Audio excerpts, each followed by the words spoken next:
Këtë fundjavë ndonë se në Rreshje Shiu banorët e fushë Mamurasit janë mbledhur në shenjë proteste për kushtet e vështira të infrastrukturës dhe mungesën e investimeve në zonën e tyre.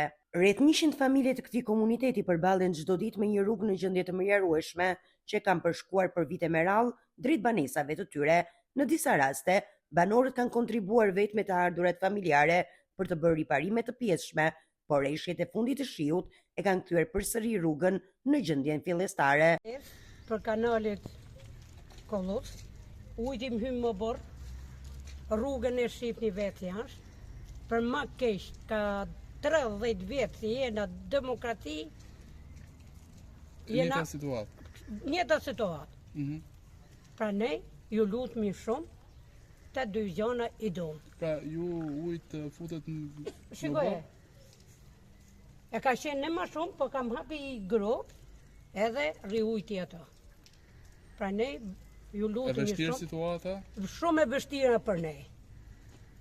Bollë e kanë qaj djalë para, që ata çunat e ri, e kanë shtru me forcat e veta, e kanë ka ditë me forcat e veta, pri bashkisë hala i gjohë se kina. Unë pensioniste jam me 90.000 lekë mujtë.